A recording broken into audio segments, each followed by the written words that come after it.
Alhamdulillahirabbil alamin wassalatu wassalamu ala sayyidina Muhammadin wassadiqil wa'dil amin. Rabbi shrah lana sudurana wa yassir lana umurana wahlul 'uqdatam min lisani yafqahu qawlana amin ya rabbal alamin. Ya alhamdulillah, syukur kehadirat Allah Subhanahu wa taala ingkang nama masih memberikan kita kenikmatan kesehatan hingga kita masih dapat menjalankan ibadah sehingga pada hari ini. Dan salawat dan salam kami aturkan kepada junjungan Nabi besar Nabi Muhammad Sallallahu Alaihi Wasallam. Mudah-mudahan kelak dapatkan syafaatnya nanti pada hari kiamat. Amin ya rabbal alamin. Lagi beri pun suara ini kalau enten lagi. Ya. Al hadisu as-sadisu. Al hadisu as-sadisu an Nu'man bin Bashir radhiyallahu taala anhu. Qala sami'tu Rasulullah sallallahu alaihi wasallam yaqul. Jadi pada hadis ke-6 ini dia punya judulnya itu adalah Al-Ibti'ad Anis Syubuhat. Al-Ibti'ad Anis Syubuhat. Artinya menjauhkan diri daripada perkara-perkara yang di syubhat, ya, perkara yang syubhat.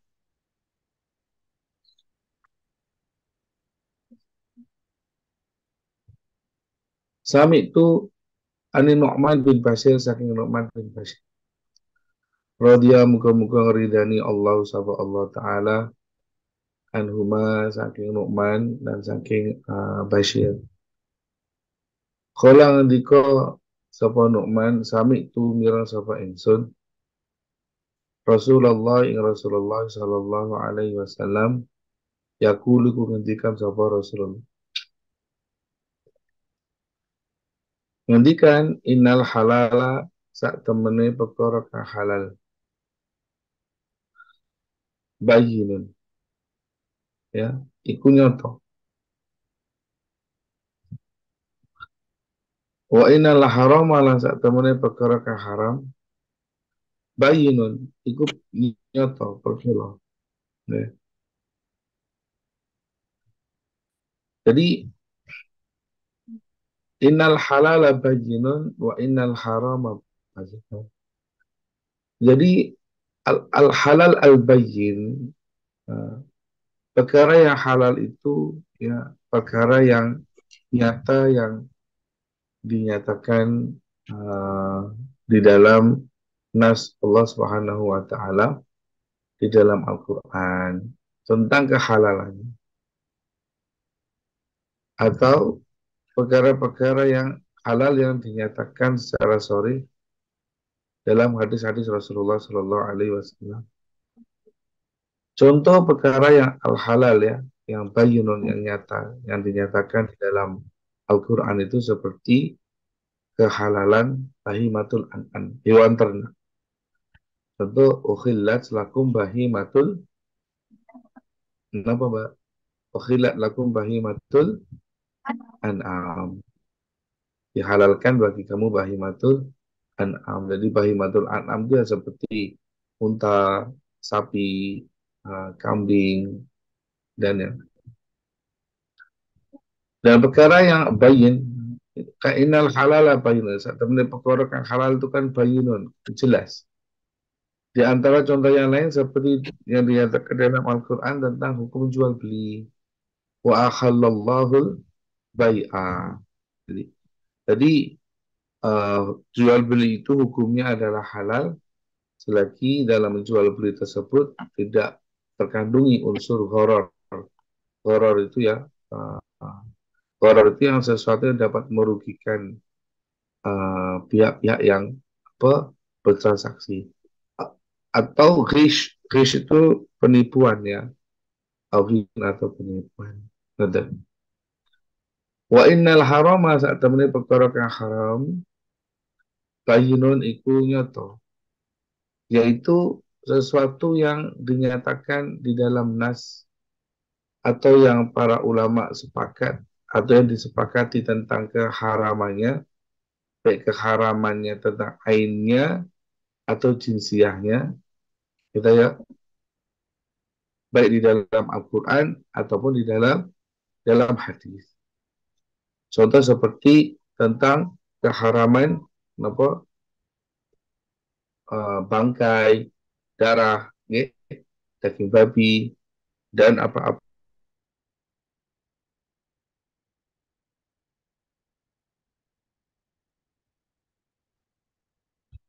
walahmal khinzir wa ma uhilla li ghairillahi.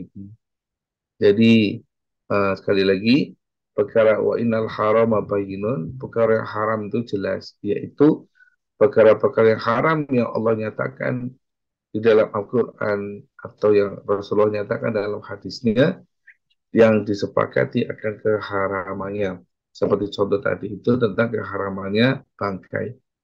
Kurimat alaikumul maitata wadama, dama itu getih, walahmal khinzir, daging babi, wama uhilla li ghairillahi bih, dan apa-apa yang disembelih bukan atas nama Allah Subhanahu wa taala.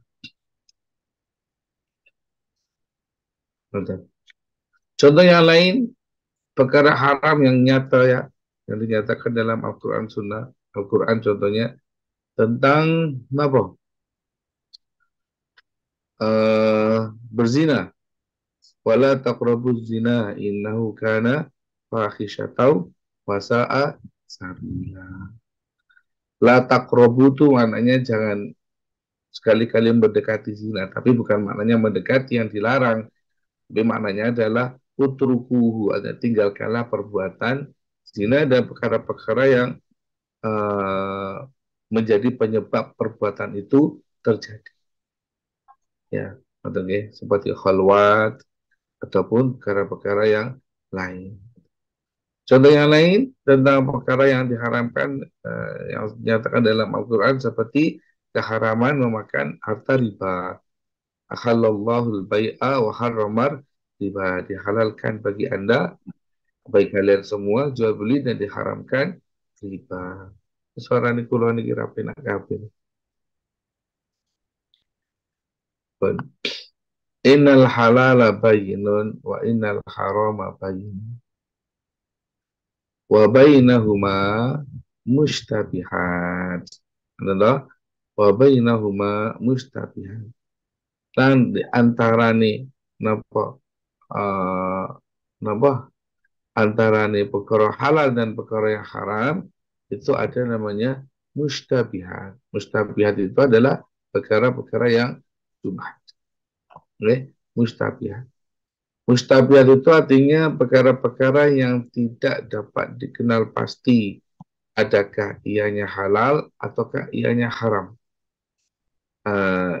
Ya, perkara-perkara yang kita ragu adakah ianya halal ataukah ianya haram. Betul nggih?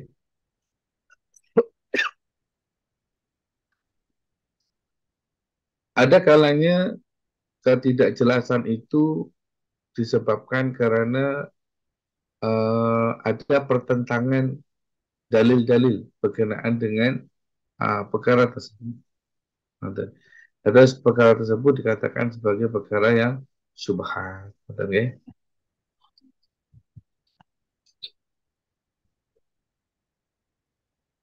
Ada satu dalil mengatakan ianya halal, ada satu dalil mengatakan ianya haram, dan ulama ada berbeda pandangan dalam perkara tersebut. Jadi itu perkara syubhat. Artinya, secara garis besarnya, perkara syubhat itu adalah perkara-perkara yang tidak dikenal pasti adakah ianya haram ataukah ianya halal.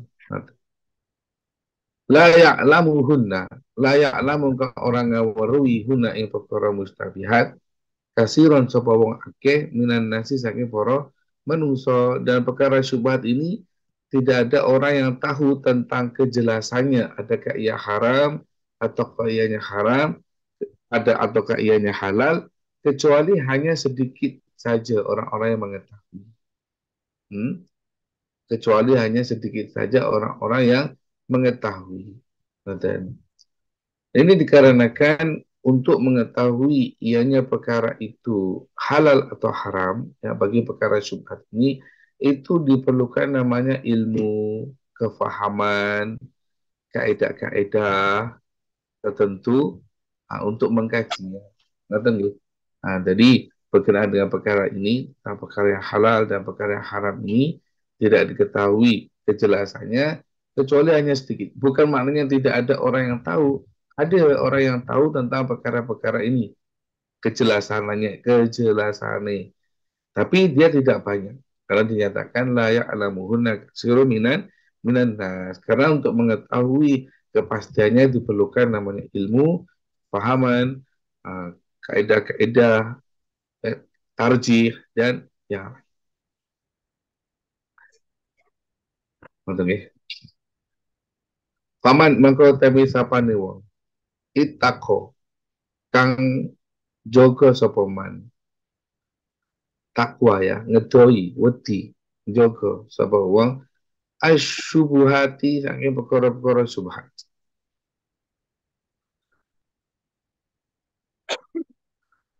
Fakot istabro'a maka teman-teman wus napa bersihake sapa wong lidinihi maring agamane wong mau wa irdihi lan maring harga diri, ya, harga diri. Jadi orang yang dapat menjaga dirinya agar ianya tidak terjatuh dari perkara yang syubhat, maka tentunya dia dapat mensucikan agama dia, dan pada masa yang sama dia dapat menjaga kesucian dirinya sendiri. Ngoten nggih, Pak.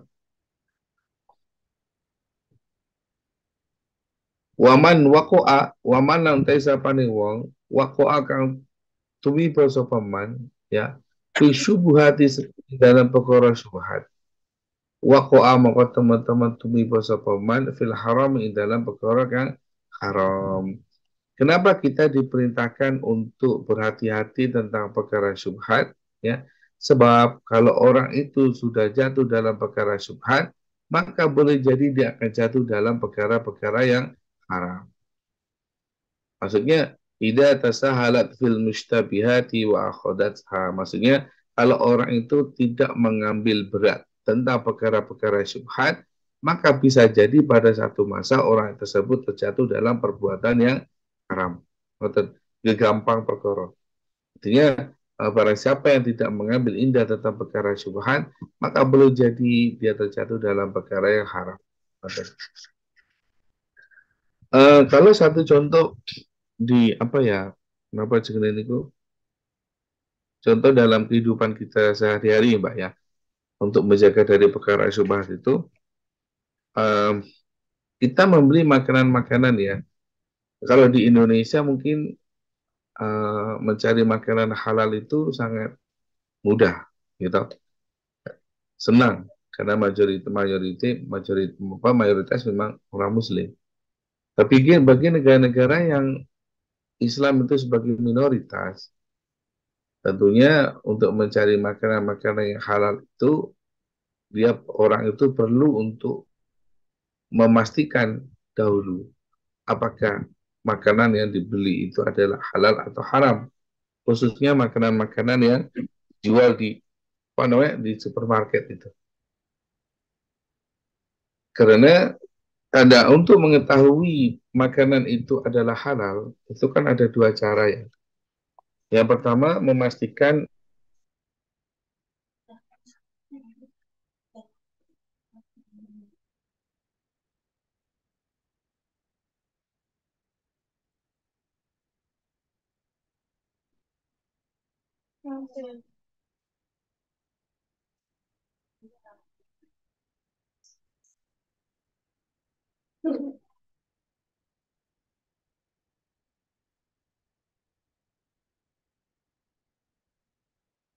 contohnya contohnya kita membeli makanan yang dalam dalam kaleng, makanan kaleng, ya, makanan kaleng. Tidak ada logo halalnya, gitu ya. Pada masa yang sama, kita tidak tahu apakah makanan tersebut ada kandungan perkara-perkara diharamkan atau tidak.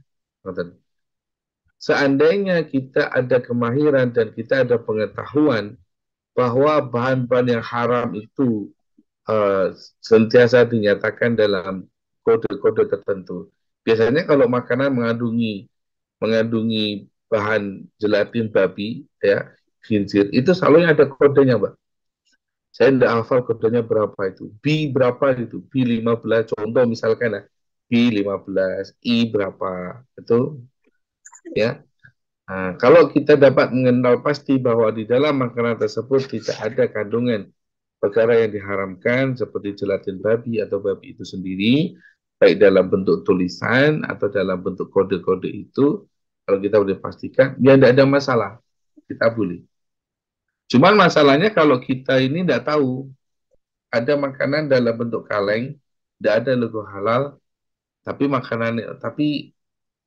dia punya nopon itu iklan itu seperti menselerakan. Jadi seperti ingin memakainya kan. Tapi dia tidak ada kemahiran untuk memastikan adakah ada kandungan yang haram atau tidak. Jadi dia hanya melihat daripada kandungan yang ditulis. Contoh apa ya, tidak ada daging babinya ya. Contoh misalkan. Tapi di bawahnya kan selalunya ada kode-kode yang lain. Makanan haram itu bukan bermakna dia hanya ada kandungan babinya saja, tidak. Kalau dia daging, maka perlu dipastikan dagingnya itu dari mana? Dari lembu, dari sapi yang disembelih menurut hukum syariat, ataukah tidak? Kan. Jadi bukan hanya berkenaan dengan daging babi saja. Tapi kalau ada kandungan daging, maka perlu pastikan apakah iya dagingnya itu daripada binatang yang disembelih secara hukum Islam ataukah tidak. Jadi itu banyak perlu kita lihat, kita perhatikan, kita teliti. Makanya kalau bagi orang-orang yang tahu tentang benda ini, maka oke, ini fix, ini adalah halal, ya dibeli. Tapi bagi orang yang setengah-setengah, iki kok halal, tapi kok yo mamang, kayak kok haram, halal, ya itu tinggalkan saja, cari benda lain yang jelas-jelas kehalalannya. Karena ditakutkan perkara-perkara yang sedemikian yang tidak jelas halal harami subhat ini nanti, ya kalau kita tidak ambil berat dan kita sentiasa membiasakan membeli makanan-makanan seperti ini, maka dikhawatirkan pada satu masa kita akan terjatuh dalam memakan makanan yang diharamkan. Maka dikatakan dalam hadis ini, waman waqa'a fi syubuhati waqa'a fil haram. Barang siapa yang jatuh dalam perkara syubhat, maka dia jatuh dalam perkara yang haram.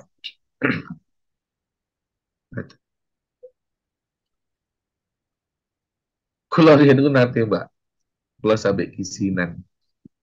Awal-awal kalau tim beri niku. Sampai kalau itu dilema. Dulu ada kawan uh, datang ke Singapura, menghubungi saya. Hanya saya muliakan sebagai tetamu. Saya pun sebetulnya awal-awal tahun itu pun tidak tahu apa-apa ya, apalagi tentang makanan-makanan yang halal di sini. Jadi ya saya dengan PD-nya itu ya sudah, ayo kita cari makan di mall yang terdekat gitu. Lepas itu kita beli makanan itu namanya Yong Tofu namanya. Yong Tofu itu seperti um, seperti mie ayam tapi besar ya Mbak ya. Nanti pun ada pilihannya kita mau topping apa macam-macam. Yang jual orang-orang Cina. Kemudian selepas kita pesan, tinggal makan, saya terpikir loh, kok tidak ada logo halalnya? Iki halal apa haram ya? Saya dilema nih, satu antara malu, sebab makanan itu tinggal makan, Mbak. Tinggal makan ya. Kawan saya dengan istrinya, ada satu, dua, makan ada di meja. Pas itu saya, aduh, bagaimana ini? Akhirnya saya lihat, wah ini fix ini. Ini tidak jelas kayak halal atau haram. Akhirnya dengan rasa malu saya bilang, kita cari tempat makan yang lain. Padahal makanan itu sudah siap untuk dimakan. Jadi makanan itu sudah dibeli, tapi tidak dimakan. Hmm. Nah, itu salah saya dulu itu tidak memastikan benda itu benda yang halal. Saya ragu-ragu, ini halal ke ini haram? Ini halal sebab memang di dalamnya itu banyak sayuran. Tapi kan tak semestinya dengan sayuran saja itu 100% halal. Boleh jadi kuahnya, dicampur dengan lemak babi, kan kita tidak tahu. Kita kan tidak tahu. Kemudian tidak ada sertifikat halalnya di situ. Ya, jadi saya itu dihadapkan dua. Kalau saya menyembunyikan, sudah makan saja, buat saya kan berdosa nanti. Tapi kalau saya, ayo kita cara lain, sepurane aku mau tuku makanan ini nggak cek kehalalan ibadah udah dibayar kan. Jadi izin, jadi tak apa-apa lah. Mendingan izin nang dunia kan daripada aku dituntut nah akhirat. Tuh gue ngabusi. Iya aku makanan si orang halal kan malah lorok kafe gue loh. Wah, malu betul saya. Malu betul saya. Hanya sudah kita cari makanan yang jelas-jelas ada logo halalnya itu. Oleh karena itu kalau ada kawan yang datang sini, saya akan browsing dulu, cek-cek dulu makanan-makanan yang halal, mana yang boleh, mana tak boleh gitu. Daripada kadung beli, Mbak, ada dimakan. Nah, kita kan dilema ya, Mbak ya. Satu sisi kita malu kalau kita berterus terang. Di sisi lain, kalau kita tidak berterus terang, kita nanti berdosa. Kawan kita tidak berdosa, wong dia tidak tahu, orang tidak tahu kan tidak ada hukumnya. Saya yang menanggung dosanya nanti. Orang tidak tahu itu tidak ada hukumnya. Kalau misalkan ada kawan kita dia buat prank dengan kita dikasih daging babi misalnya, tapi ngomong itu daging sapi, kita makan. Selepas itu dia bilang, oh tadi yang kamu makan itu daging babi. Kamu nggak usah marah, kita nggak usah marah. Kita yang makan dia dapat dosa karena kita nggak tahu. Oke, terus. Pun sekali lagi, perkara yang haram itu jelas. Perkara yang halal itu pun jelas. Jadi antara antara perkara halal dan haram itu ada namanya perkara syubhat, mustabihat. Nah, oleh karena itu, faman ittaqa 'anil syubhat faqad istabra li dinihi wa irdihi. Orang yang dapat menjaga diri daripada jatuh dalam perkara syubhat, sejatinya dia menjaga agama dia dan harga dirinya. Nonton, ialah harga dirinya dijaga. Kalau enggak, bagaimana? Contoh misalkan ada orang public figure misalkan gitu ya makan di tempat makanan yang tidak ada sertifikat halalnya misalkan di negeri yang Islam jadi minoritas misalnya seperti Singapura ini kemudian orang nampak agaknya orang itu lihat apa Mbak eh oh rupanya dia itu ya makan di tempat yang tidak ada sertifikat halal itu makanannya halal apa enggak ya nah, jadi orang nanti akan apa gosip tentang orang tersebut orang itu makan di makanan ini, padahal tempat itu tidak ada sertifikat halalnya. Yang jual pun bukan orang Islam.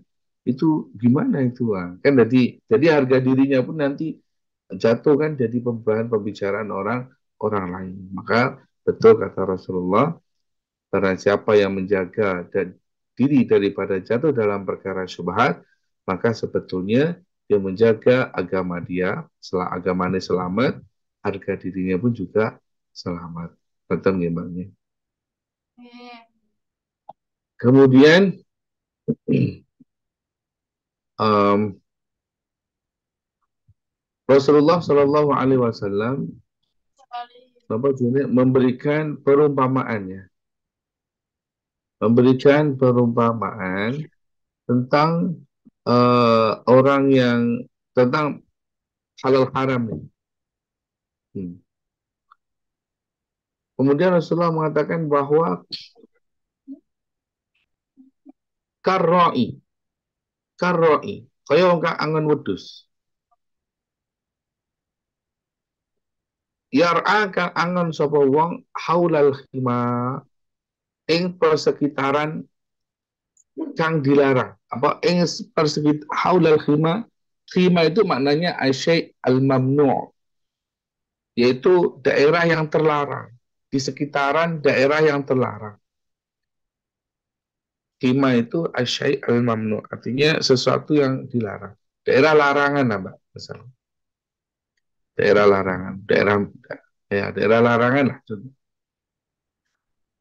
Kalau masuk daerah tersebut, maka dia akan melanggar. Contoh misalkan di perbatasan lah, perbatasan antara dua negara. Seperti seorang yang mengembalakan kambingnya di perbatasan di dua negara, ya di perbatasan ini. Karwa iyar haulal khimah. Kemudian kenapa? Terusnya Yushiku, ya. Yushiku, kang napa? Dikuatirake.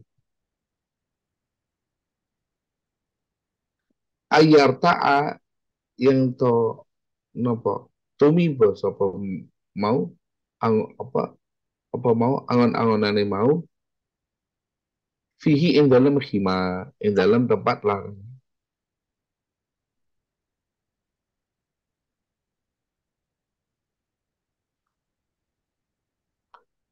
Ala ilingo siro, ala ilingo wa inna likulli malikin khima.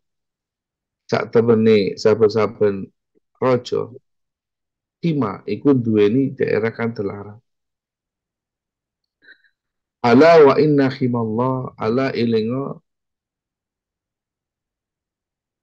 wa inna khimallah lan sak temene larangane Allah maharimuhu iku perkara-perkara kang diharamake. Ngoten. Terus ngenten nggih, Mbak. Kalau jenengan bayangke nggih. Jadi orang yang terbiasa memakan makanan syubhat itu seperti seorang penggembala yang menggembalakan kambingnya. Contoh dia mempunyai 10 atau 20 kambing dibawa ke padang rumput.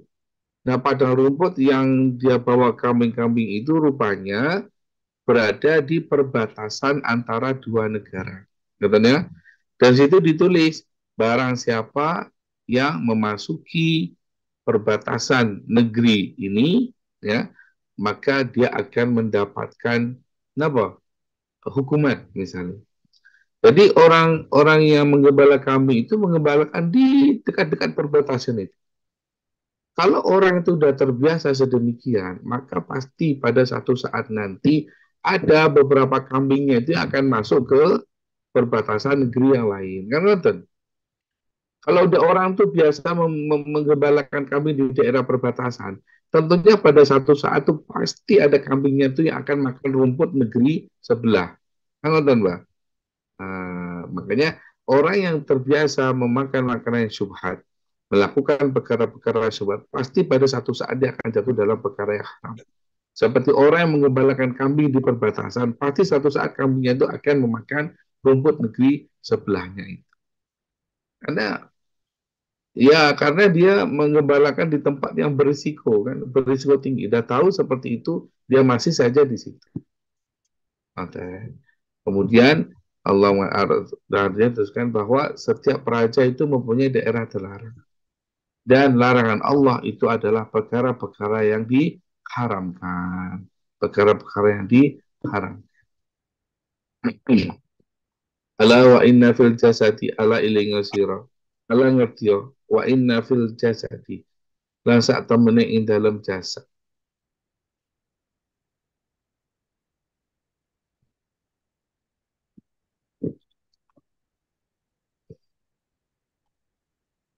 Mudghatan. Apa segumpal napa? Mudghah. Segumpal daging. Ida solahat nalikane apik. Apa mudghah? Solaha moko apik al jasadu apa jasad. Kulluhu ya sekabehane jasad. Wa ida fasadat lan nalikane rusak apa mudghah fasadat moko rusak al jasadu apa jasad. Kulluhu ya sekabehane jasad. Ala langertiyo wahyalan utawi mudghah mau apa al-qalbu ati. Terus ngenten ya, Mbak. Hati itu merupakan cerminan daripada perilaku kita. Hati itu merupakan cerminan daripada perilaku manusia. Apa yang manusia lakukan itu merupakan cerminan yang ada di dalam hatinya. Maka dalam hadis ini, di dalam diri manusia ada segumpal daging. Kalau baik, maka baiklah dia. Kalau buruk, buruklah dia. Maka segumpal daging itu adalah apa? Hati. Makanya Imam Al-Ghazali kan dalam kitab Minhajul Abidin itu kan mengatakan bahwa hati itu seperti raja. Hati itu seperti raja, Mbak. Kalau hatinya baik, ya kalau rajanya baik, ya maka masyarakatnya pun juga baik dan negerinya akan makmur sejahtera. Tapi kalau rajanya itu jahat, tidak peduli tentang negara nih, ya maka kerajaannya pun akan rusak dan dia tidak akan sejahtera. Itu Imam Ghazali ibaratkan bahwa hati itu seperti raja.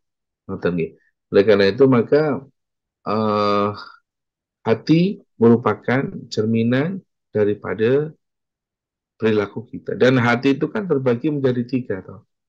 Ada kalanya hati itu hidup, hati yang sehat. Al-qalbul salim, hati yang sehat. Yang kedua adalah al-qalbul marid, hati yang sakit. Yang ketiga adalah hati yang mati. Ya. Hati yang sehat, ada hati yang sakit, dan ada hati yang mati. Jadi masalah hati ini masalah yang sangat sangat panjang untuk dibicarakan. Dan kalau kita lihat, boleh dilihat dalam kitab Minhajul Abidin itu kan ada dinyatakan perkara-perkara yang boleh merusakkan hati, gitu ya. Perkara-perkara yang boleh memperbaiki hati itu banyak, Pak.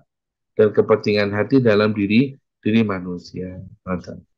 Dan kenapa hati itu dinamakan sebagai al-qalbu? Al-qalbu, kalau al-qalbu, qalb, itu artinya kan sesuatu yang cepat berubah. Maka hati dikatakan sebagai al-qalbu karena hati itu cepat berubah-ubah. Makanya di dalam doa selepas kita membaca tahiyat akhir sebelum salam kita kan membaca doa. Ya muqallibal qulub tsabbit qulubana ala dinika wa ala ta'atika. Wahai zat, wahai Allah zat yang membolak-balikkan hati, maka kukuhkanlah hati kita ini sentiasa tetap dalam keimanan dan sentiasa tetap dalam ketaatan. Karena hati manusia itu berubah-ubah.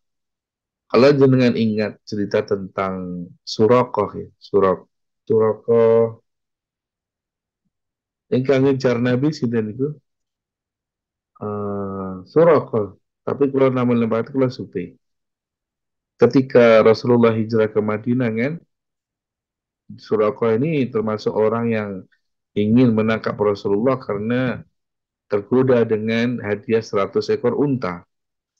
Jadi pagi-pagi dia dapat informasi Rasulullah hijrah ke Madinah melalui jalur ini dikejarnya beliau. Ketika sampai dekat, kudanya itu terpelanting, Mbak. Sampai 3 kali, baru Surakoh sadar bahwa antara dia dengan Rasulullah itu ada barrier, ada penghalang yang menghalanginya. Dan dari itu dia sadar bahwa Rasulullah ini ada yang menjaganya. Bukan sembarang-sembarang orang. Akhirnya dia meminta ampun, dia meminta maaf. Nah, dia masuk Islam. Hanya dia masuk Islam. Bahkan menawarkan Rasulullah perbekalan. Nah, makanya Surakoh itu dikatakan uh, paginya pergi dalam keadaan kafir, baliknya dalam keadaan iman. Perginya dalam keadaan kafir, balik ke Makkah dalam keadaan beriman. Nah, itulah namanya hati. Kadang kadang kita bahagia, tapi dalam hitungan detik kemudian kita menjadi sedih. Kadang sedih dan bahagia kadang bercampur-campur. Nangis tapi karo guyu. Beberapa kata dia. Nangis kok kapan? Nangis kenapa guyu kok? Kok nangis tapi kok yuk guyu.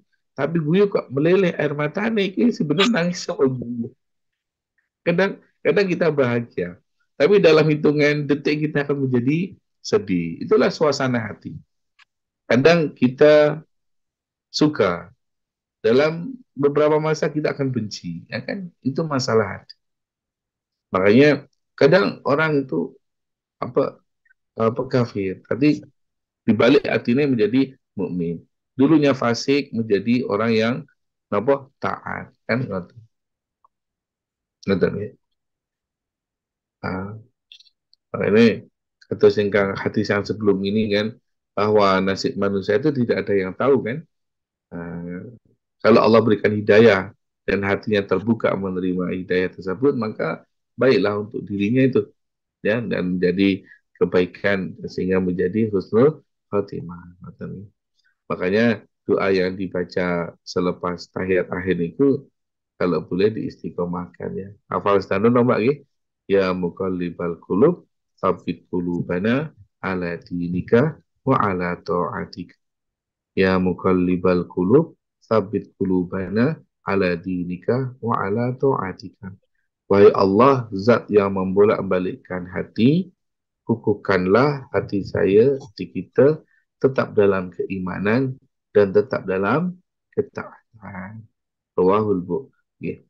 Okey, wa idza fasadat fasadal jasadu kullu ala wahya al-qalb. Ingat itu adalah hati. Rawah riwayat hadis Al-Bukhari sampai Imam Bukhari, wa Muslim dan Imam Muslim. Mati. Baik. Semetan yang mawon. InsyaAllah kita sambung besok insyaAllah. Kita tutup dengan bacaan tasbih kafarah dan surat wal asar. Bismillahirrahmanirrahim. Subhanakallahumma wa bihamdika asyhadu an la ilaha illa anta astaghfiruka wa atubu ilaik. Bismillahirrahmanirrahim. Wal asr innal insana lafi khusr. Illa alladziina amanu wa 'amilus solihati wa tawassaw bil haqqi wa tawassaw bis sabr. Wassalamualaikum warahmatullahi wabarakatuh.